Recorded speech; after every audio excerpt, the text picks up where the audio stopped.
Good evening, educators. Welcome to my channel Tea and Teacher. I hope इस week आपने मेरा पहला video देखा होगा जिसमें मैंने ये बताया था कि क्लासरूम में जाने से पहले what should be the teachers planning और the preparation. So today we are going to continue with it and I am going to give you today the guidelines on how to make an effective lesson plan. So चलो शुरू करते हैं. सबसे पहले जानते हैं कि what is lesson plan.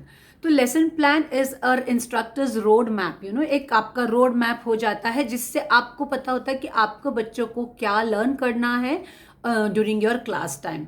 So you are also prepared what you are going to do during that class time. So पहला चीज उसमें होता है कि you have to outline the learning objectives.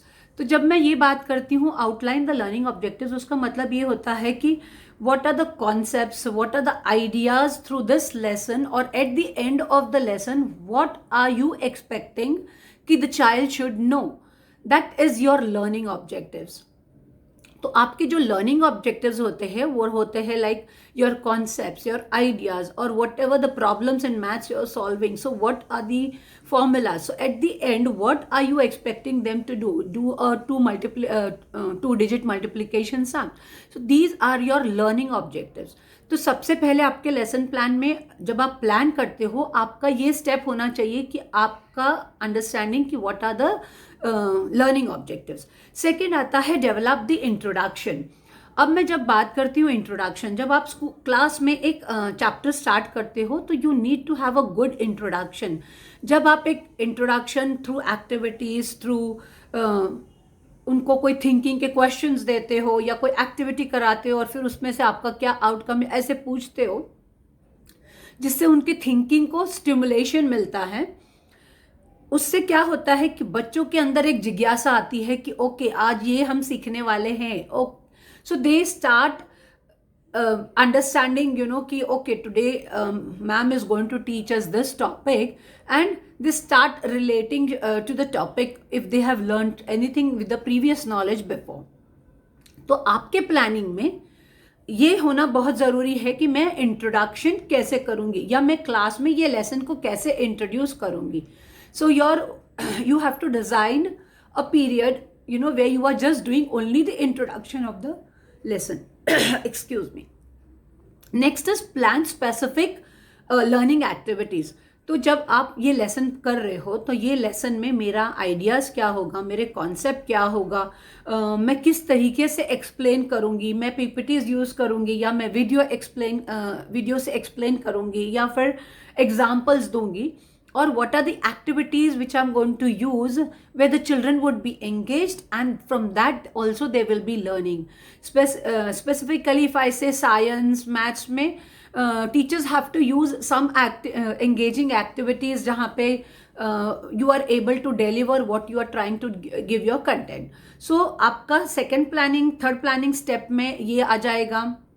After the introduction that you have to give the learning activities, plan what are the specific activities. तो ये आप आपके प्लान में लिखोगे, लेसन प्लान में लिखोगे कि मैं ये करवाने वाली हूँ. नेक्स्ट इज, अब आपने लेसन प्लान का जो मेन कॉन्सेप्ट है वो बता दिया कि आप किस तरीके से करने वाले हो ये. उसके बाद आता है आपका लास्ट स्टेप और fourth important step, that is how are you going to check their understanding. Very important, check their understanding, your assessment. तो आप मैंने लेसन पढ़ा लिया एज अ टीचर, बट मैं उसको कैसे जज करूँगी कि ये मेरे बच्चों को आ गया है या मेरा जो लर्निंग आउटकम था या लर्निंग ऑब्जेक्टिव था वो फुलफिल हो गया है. So that would be that you are going to write in your lesson plan whether you are going to take ask them oral questions, how are you going to take a recap, whether you are going to ask them to give a written class test which would help you to understand whether the child has understood your lesson or no. So this becomes a very crucial step for a teacher to understand कि lesson plan क्यों important है, because lesson plan जब तक आप करोगे नहीं और उसमें आपका जो असेसमेंट पार्ट है यार चेकलिस्ट डालोगे नहीं कि how are you going to assess your students at the end of the lesson, आपको ये समझ में नहीं आएगा कि आपका जो लर्निंग ऑब्जेक्टिव या जो मोटिव था उस लेसन को सिखाने के लिए वो फुलफिल हुआ है कि नहीं. सो you need to have a concrete assessment pattern also at the end of the lesson. तो ये सब steps आपके lesson plan में आने बहुत ज़रूरी होते. Then your lesson plan is considered as an effective lesson plan.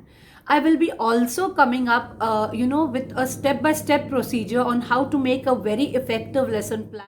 If you have liked the content which I keep sharing in my channel, do subscribe and like my channel, Tea and Teacher.